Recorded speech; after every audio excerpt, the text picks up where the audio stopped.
It's Tuesday in the 12 o'clock hour. That means our weekly conversation with Chase Spears, contributor here to the show. You can also find him AmericanMind.org. He's a retired Army major. Chase, good afternoon to you and good to talk to you again. Hey, Kristian, good afternoon. Great to be with you again. Well, how about Zuckerberg, admitting that the Biden-Harris administration pressured Facebook to censor Americans around COVID-19 for disinformation, and he complied. Now I think he's hedging his bets. He's trying to not get regulated, and there's a chance that Donald Trump could win the presidency, and he doesn't want any retribution. Yeah, I'll tell you, Kristian, it's a blinding flash of the obvious.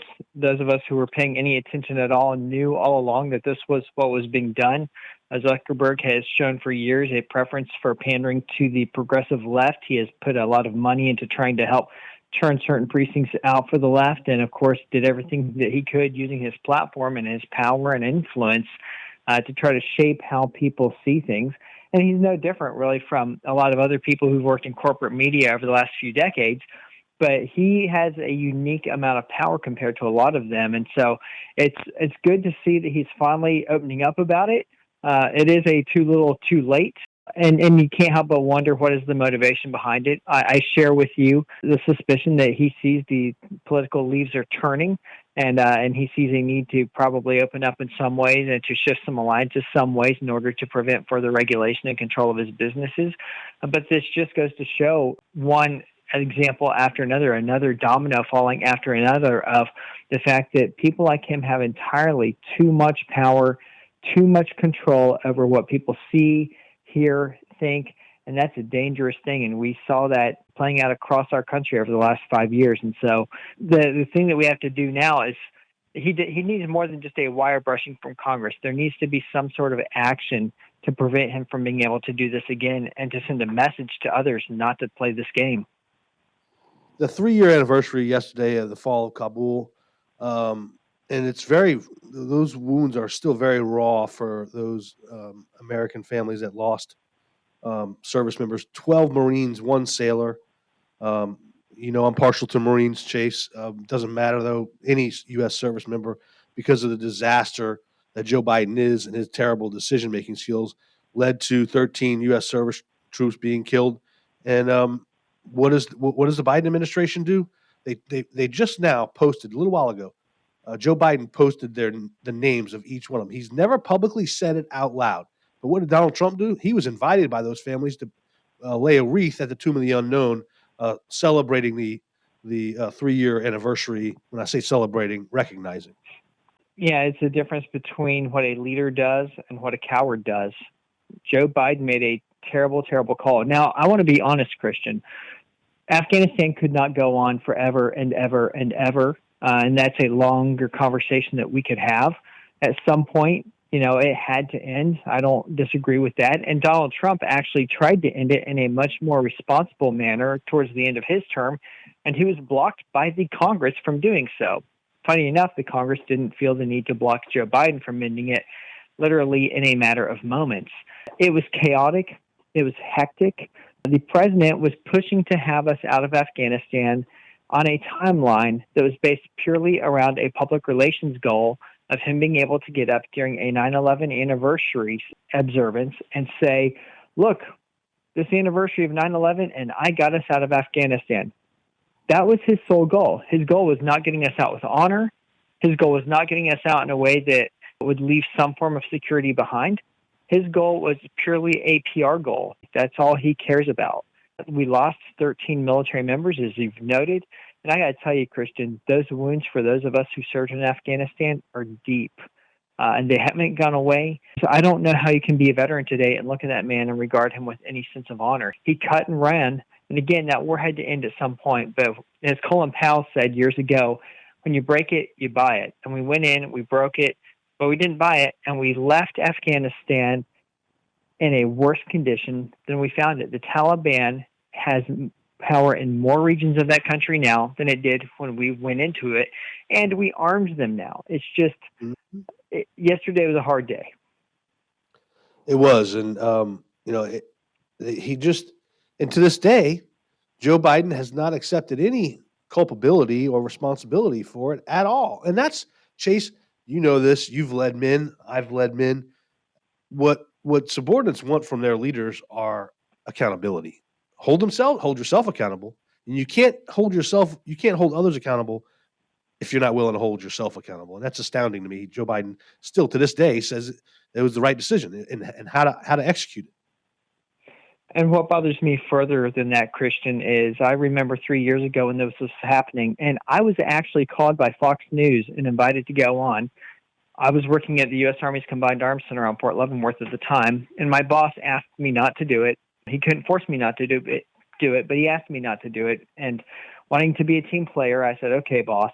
But I saw there was a callous disregard for how veterans felt all across the Department of Defense, all the way up and down the chain of command, because almost every military member who's done time over there has an interpreter that they've worked with, or has an Afghan who helps them with a part of the mission, or an Afghan soldier that they had trained, that they knew these were marked men, that when we left, the Taliban was going to go after these people who worked with us, who we depended on to try to get the mission done.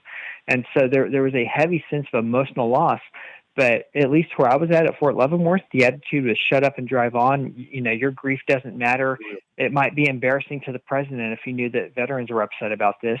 It was all about the optics, and that is unforgivable. Yeah, I don't want to make this about Chase or Christian.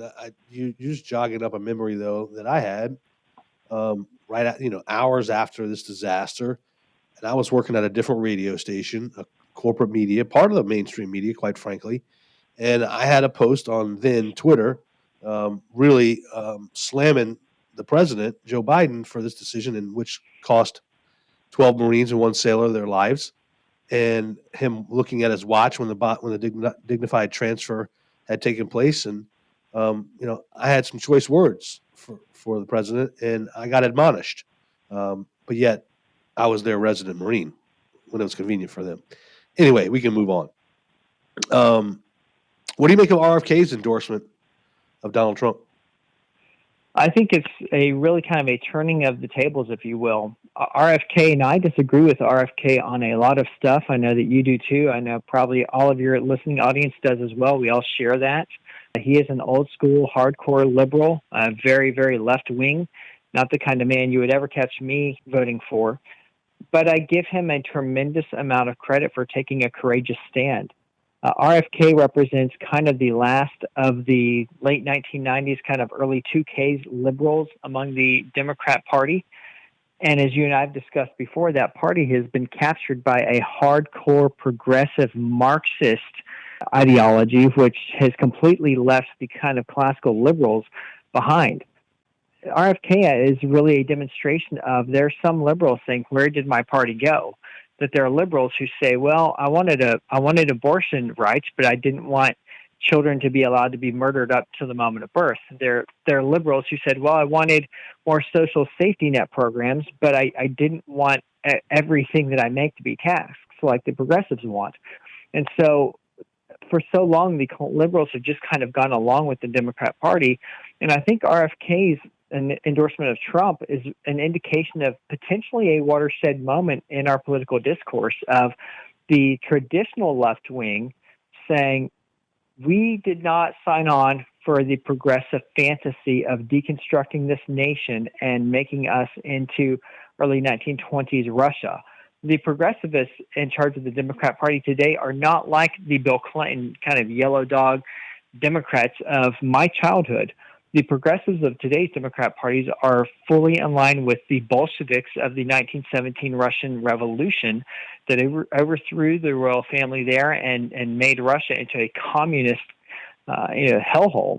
And that's what they want to do here in the United States of America. And so I'm encouraged to see RFK standing up. I hope that this will be the beginning of a turning of the tide of classical liberals saying, hey, the Democrat Party, we do not go that far with them, and that will hopefully begin to pull the party back somewhat to center, because we cannot continue on the current trajectory. So a lot of admiration for RFK Jr., not a man I would vote for, but I'm hopeful that in this instance he will be doing his country a service. I think there are some things he can bring to the table, Chase. I don't, I think he's a little crazy about the climate, but there are some things that I think, would be useful. In particular, I like Donald Trump's position to make him a part of the transition team, but also maybe a part of the cabinet in looking into and exposing assassination attempts that the federal government has hidden from us, including two of his family members, his father and his uncle. I think that's fascinating. But I think I'm with you. I wouldn't vote for him, but I do think there's some things he can contribute to a Trump administration. Chase, sit tight. Yeah, go ahead. I'm sorry. No, you can finish your thought. I was going to say, yeah, no, I completely agree with you. And he's spot on when it comes to federal health policy. That there's something that I think could do great wonders on. Indeed. Chase Spears, sit tight, contributor here to the show. You can find him at AmericanMind.org. He's also a retired Army Major. Dr. Chase Spears. We'll throw that in there as well. This is the Kristian Garic Show, making radio radiant. Back here on the Kristian Garic Show, Chase Spears. I'm live today. Healthy Body, Healthy Soul. Chase Spears is a contributor here to the show each and every Tuesday. You can find him at AmericanMind.org. Also, retired Army Major. And Chase, I want to go back to Zuckerberg and the story there. I mean, remember, Facebook stepped all over the Hunter Biden laptop story. They suppressed that. And many Americans said after that it was confirmed that it wasn't just Russian disinformation, it was legitimate. A lot of voters said, I would have not voted for Joe Biden had I known this. So to me, I think Zuckerberg interfered with the election. I don't think there's any doubt about that, Kristian. When you decide what you will and will not say about someone running for office on a story that has clear implications for the one who's going to be elected, not to mention severe national security implications for who's going to be elected, and you hide that story, you're making a choice. You're making a stand. You're deliberately ensuring that voters are going to the polls unaware with the intent of getting someone elected that you want elected. Just over the break, I was looking at that letter again, and I saw Zuckerberg wrote on it that he now wishes that he would have stood up to pressure, that he realizes that they made decisions at that point in time that if he could go back, he would make differently. And that's all good and fine, and that's all swell. But here's the problem. We need some form of accountability because we see this all the time. People like Zuckerberg get pulled up to Capitol Hill and they get a good wire brushing by senators in front of the C-SPAN cameras, and then they go home and nothing happens. We see the same thing when it comes to general officers who have abandoned their oaths. They get up before the House or the Senate Armed Services Committee. They get a good wire brushing in front of the C-SPAN cameras. Then they go right back to their offices, and there's no accountability. They don't lose a dollar. All they've lost is their time for that day that they're getting paid for. And that's the problem, is we have a no accountability culture when it comes to CEOs, when it comes to senior military officers, when it comes to elected officials even, that they can just do whatever they want. And if there are any punitive damages ever awarded by a court, it's taken out of the company coffers, not out of that individual who made the call. And as long as we have that, Kristian, we're going to continue to get the same results. I don't trust Facebook. It is a platform that I use, but I do so knowing that it is run by people who do not share the same values that I share and do not share the same vision of order liberty that we share. And by gum, I tell you what, I'm tired of the tongue lashings. I'm tired of the whole theatrics that are done in the chambers of the House and Senate in front of the C-SPAN cameras. I want some action. I want some accountability. Very well said. Chase, there's some consternation about Donald Trump and Kamala Harris being able to debate at ABC. Trump's camp is kind of maybe saying maybe they might not or they will. And Kamala wants to be able to use note cards. That's a source of heartburn for the Trump campaign. And I get it. I understand it. But if I'm President Trump, I'm going back to my anytime, any place. Just because. So what if she has note cards? It's not going to help her. It's not going to change. You can still paint her as the radical that she is, with or without note cards. Do you agree? Oh, I absolutely agree. He needs to get on stage and he needs to take her on. And I do agree that the rules should be fair, that she shouldn't have access to things that he doesn't have access to. And we all know how this works, that the Republican is always going to be at a disadvantage because the moderators will ensure it. Kamala proved at the DNC that when she's on teleprompter, she can be polished. She can look good. We give her that. But you know what? At the debate, she's off teleprompter. And Trump, he doesn't need a teleprompter to do what he does best. He does what he does best, ad-libbing. And so while Kamala can be formidable when she's on script, get her on that debate stage, and she's going to be off script the entire time. I personally think Donald Trump has nothing to fear in debating her. I would like to see it happen. I think it would be very eye-opening for the people who think that she is intelligent, who think that she is qualified. I think that there's a good chance that they would see she's not going to perform a whole lot better than old Joe did when she's up against Trump on a fair stage. And it's the same messaging coming from the left, going back to Barack Obama, vibes and hope. I don't vote for people on hope. I vote for them based on policy and Well, voting record.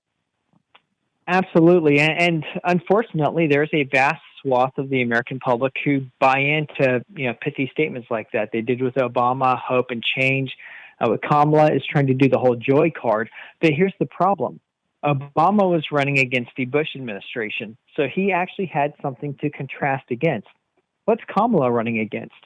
Kamala is running against her own administration. She is saying, well, if I become president, I will fix these problems.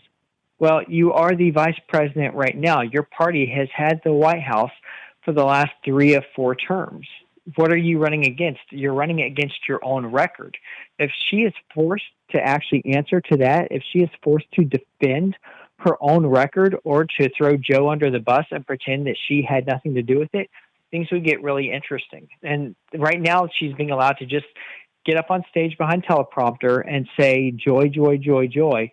Someone needs to hold her feet to the fire on a debate stage, unscripted, off teleprompter, and say, this is what you have done as vice president. How can we believe that you would do anything different as president? Chase, how can folks, my audience, how can they consume any of your work, whether AmericanMind.org or Reddit, anything you want to throw out there to steer them in your direction? No, thanks, Kristian. I am on Substack, LinkedIn, YouTube, and X at Dr. Chase Spears. So put all my stuff out there and enjoy interacting with people who'd like to come take a look.